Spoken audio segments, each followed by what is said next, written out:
Hello friends, fertility ടോക്സിൻ്റെ പുതിയൊരു വീഡിയോയിലേക്ക് എല്ലാവർക്കും സ്വാഗതം. ഇന്ന് ഞാൻ സംസാരിക്കുന്നത് ഇറഗുലർ പീരിയഡ്സിനെ പറ്റിയിട്ടാണ്.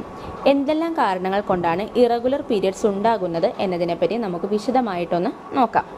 എന്താണ് ഇറഗുലർ പീരിയഡ്സ്? സാധാരണഗതിയിൽ 21 മുതൽ 35 ദിവസം കൂടുമ്പോൾ ഉണ്ടാകുന്ന ആ ഒരു പീരിയഡ് സൈക്കിൾ നമുക്കൊരു നോർമൽ പീരിയഡ് സൈക്കിളായിട്ട് പറയാവുന്നതാണ്. അതായത് ഒരു മെൻസ്ട്രൽ സൈക്കിൾ സ്റ്റാർട്ട് ചെയ്ത് അടുത്ത മെൻസ്ട്രൽ സൈക്കിൾ തുടങ്ങുന്ന സമയം എന്ന് പറയുന്നത് യൂഷ്വലി 21 മുതൽ 35 ദിവസം കൂടുമ്പോഴാണെന്നുണ്ടെങ്കിൽ അതിനെ നമുക്കൊരു നോർമൽ പീരിയഡ് സൈക്കിളായിട്ട് പറയാം. ഇനി ഇറഗുലർ പീരിയഡ് സൈക്കിൾ ആണെന്നുണ്ടെങ്കിലോ ചിലരിൽ മാസത്തിൽ 2 തവണ പീരിയഡ്സ് ആവുക, അതുപോലെ 2 മാസം കൂടുമ്പോൾ പീരിയഡ്സ് ആവുക, അതുപോലെ 3-4 മാസം കഴിഞ്ഞിട്ട് പെട്ടെന്നൊരു ദിവസം നിങ്ങൾ പീരിയഡ്സ് ആവുക, ഇതെല്ലാം നമുക്ക് ഇറഗുലർ പീരിയഡ്സ് എന്ന് പറയുന്ന കാറ്റഗറിയിൽ പെടുത്താവുന്നതാണ്. അതുമാത്രമല്ല, ഇങ്ങനെ ഈ ഒരു ഇറഗുലർ പീരിയഡ്സ് നിങ്ങൾക്ക് ഉണ്ടാകുമ്പോൾ നിങ്ങളിൽ ഉണ്ടാകുന്ന ആ ഒരു ബ്ലീഡിങ്ങിൻ്റെ ഫ്ലോയ്ക്കും വ്യത്യാസം ഉണ്ടാവും. ഇനി എന്തെല്ലാം കാരണങ്ങൾ കൊണ്ടാണ് ഇറഗുലർ പീരിയഡ്സ് നിങ്ങളിൽ ഉണ്ടാകുന്നത് എന്നതിനെപ്പറ്റി നോക്കാം. ഇറഗുലർ പീരിയഡ്സിൻ്റെ ആദ്യത്തെ ഒരു പ്രധാനപ്പെട്ട കാരണമായിട്ട് പറയുന്നത് സ്ത്രീകളിലെ അമിതഭാരം തന്നെയാണ്. അമിതഭാരം ഉണ്ടാകുന്ന സ്ത്രീകളിൽ ഉറപ്പായിട്ടും ഫാറ്റിൻ്റെ അളവ് വളരെ കൂടുതലായിരിക്കും. അതോടൊപ്പം തന്നെ ഈ ഒരു ഫാറ്റ് കൂടുന്നതിൻ്റെ ഭാഗമായിട്ട് ഈസ്ട്രജൻ ഹോർമോണിൻ്റെ പ്രവർത്തനം കൂടുകയും അത് നിങ്ങളിൽ ആർത്തവം ക്രമം തെറ്റി വരാൻ ഒരു കാരണമാവുകയും ചെയ്യുന്നു.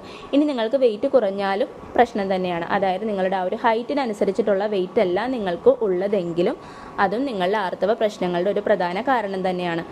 അതെങ്ങനെയാണെന്ന് വെച്ച് കഴിഞ്ഞാൽ നിങ്ങൾ പെട്ടെന്ന് നിങ്ങൾക്കൊരു ദിവസം നിങ്ങളുടെ ശരീരഭാരം കുറക്കണം എന്നുള്ളൊരു ആഗ്രഹത്തോടു കൂടി നിങ്ങൾ ഒരുപാട് ഹെവി ആയിട്ടുള്ള വർക്കൗട്ടുകൾ ചെയ്യുകയും അതോടൊപ്പം തന്നെ ഒരു അൺഹെൽത്തി ആയിട്ടുള്ള ഡയറ്റ് ഫോളോ ചെയ്യുകയാണ് എന്നുണ്ടെങ്കിൽ അത് ഉറപ്പായിട്ട് നിങ്ങളിൽ ആർത്തവ പ്രശ്നങ്ങൾ ഉണ്ടാക്കുകയാണ് ചെയ്യുന്നത്. നിങ്ങളുടെ ഗുണത്തേക്കാൾ ഉപരി ദോഷങ്ങളാണ് ഈ ഒരു പ്രവൃത്തി കൊണ്ട് നിങ്ങൾക്ക് ഉണ്ടാകുന്നത്. അടുത്തൊരു കാരണം എല്ലാവർക്കും കോമൺ ആയിട്ട് അറിയുന്ന ഒന്നാണ് PCOD, PCOS പോലുള്ള പ്രശ്നങ്ങൾ ഉണ്ടെങ്കിൽ ആർത്തവ തകരാറുകൾ ഉണ്ടാകുന്നു എന്നുള്ളത്. അതായത് പോളിസിസ്റ്റിക് ഒവേറിയൻ ഡിസീസ് അല്ലെങ്കിൽ പോളിസിസ്റ്റിക് ഒവേറിയൻ സിൻഡ്രോം എന്നൊക്കെ പറയാം.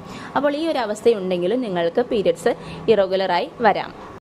ഇറഗുലർ പീരിയഡ്സിൻ്റെ മറ്റൊരു കാരണമാണ് തൈറോയ്ഡ് വാല്യൂയിൽ ഉണ്ടാകുന്ന ഡിസോർഡേഴ്സ്. അതായത് തൈറോയ്ഡ് കൂടിയാലും പ്രശ്നമാണ്, കുറഞ്ഞാലും പ്രശ്നമാണ്.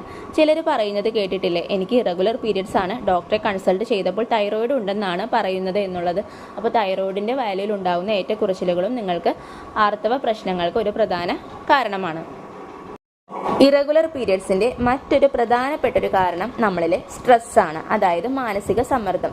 ഈ ഒരു സ്ട്രെസ് ലെവൽ നിങ്ങളിൽ കൂടുന്നതിൻ്റെ ഭാഗമായി നിങ്ങളുടെ ശരീരത്തിൽ നോർമലായിട്ട് നടക്കേണ്ട എല്ലാ പ്രവർത്തനങ്ങളും അവിടെ തടസ്സപ്പെടുകയാണ് ചെയ്യുന്നത്. അതിനു പകരം നിങ്ങളുടെ ശരീരത്തിൽ ആവശ്യമില്ലാത്ത ഒരുപാട് ഹോർമോൺസിൻ്റെ പ്രവർത്തനം കൂടുകയും അത് നിങ്ങളിലെ മെൻസ്ട്രൽ സൈക്കിൾ പ്രോപ്പറായിട്ട് നടക്കുന്നതിനെ അഫക്റ്റ് ചെയ്യുകയും ചെയ്യുന്നു. മറ്റൊരു കാരണം അമിതമായിട്ടുള്ള ഗർഭനിരോധന ഗുളികകളുടെ ഉപയോഗമാണ്. ഇത് നിങ്ങളിൽ ഉറപ്പായിട്ടും ആർത്തവ തകരാറുകൾ ഉണ്ടാക്കുന്ന ഒന്ന് തന്നെയാണ്. കല്യാണം കഴിഞ്ഞ് ഉടനെ കുട്ടികളൊന്നും വേണ്ട എന്ന് തീരുമാനിച്ച് അതിനുവേണ്ടി ഗർഭനിരോധന ഗുളികകളുടെ സഹായം തേടുന്നവർക്ക് ഇത്തരത്തിൽ ആർത്തവ തകരാറുകൾ ഉള്ളതായിട്ട് കണ്ടുവരാറുണ്ട്. അപ്പോൾ ഇത്രയും കാരണങ്ങൾ കൊണ്ടാണ് നോർമലി സ്ത്രീകളിൽ പീരിയഡ്സ് ഇറഗുലറായി വരുന്നത്. ഇറഗുലർ പീരിയഡ്സ് ആണ് എന്ന് കരുതി ഒരിക്കലും നിങ്ങൾക്ക് കുട്ടികൾ ഉണ്ടാവില്ല എന്നൊന്നുമില്ല. എന്ത് റീസൺ കൊണ്ടാണ് നിങ്ങളിൽ ആർത്തവം ക്രമം തെറ്റി വരുന്നത് എന്നുള്ളതാണ് ആദ്യം നിങ്ങൾ കണ്ടുപിടിക്കേണ്ടത്. ഡോക്ടർ പറയുന്ന തരത്തിലുള്ള വൈദ്യപരിശോധനകൾക്ക് നിങ്ങൾ വിധേയമാവുക. അതോടൊപ്പം തന്നെ ഞാൻ ഈ പറഞ്ഞ കുറച്ച് കാരണങ്ങൾ നിങ്ങളൊന്ന് ശ്രദ്ധിച്ചു കഴിഞ്ഞാൽ നിങ്ങളുടെ ആ ഒരു ലൈഫ് സ്റ്റൈലിലൂടെ ഉണ്ടാകുന്ന ചേഞ്ചസ് കൊണ്ട് നിങ്ങൾക്ക് മാറ്റാൻ സാധിക്കുന്നതാണ്. അത് നിങ്ങൾ കറക്റ്റായിട്ട് തന്നെ ഫോളോ ചെയ്യുക. അതോടൊപ്പം തന്നെ അത്യാവശ്യമായി മെഡിക്കൽ സപ്പോർട്ടും കൂടെ നിങ്ങൾ നേടുക എന്നുള്ളതാണ്. അപ്പോൾ ഇന്നത്തെ വീഡിയോ യൂസ്ഫുൾ ആയി എന്ന് വിചാരിക്കുന്നു. യൂസ്ഫുൾ ആയിട്ടുണ്ടെങ്കിൽ ഈ ഒരു അറിവ് എല്ലാവരിലേക്കും ഒന്ന് ഷെയർ ചെയ്ത് കൊടുക്കുക. അതോടൊപ്പം തന്നെ ആദ്യമായിട്ട് എൻ്റെ ചാനൽ കാണുന്നവർ ദയവായി ഒന്ന് സബ്സ്ക്രൈബ് ചെയ്തിട്ടൊന്ന് കാണണേ. അപ്പോൾ നമുക്ക് മറ്റൊരു യൂസ്ഫുൾ വീഡിയോയിലൂടെ വീണ്ടും കാണാം. Thank you all. ബൈ.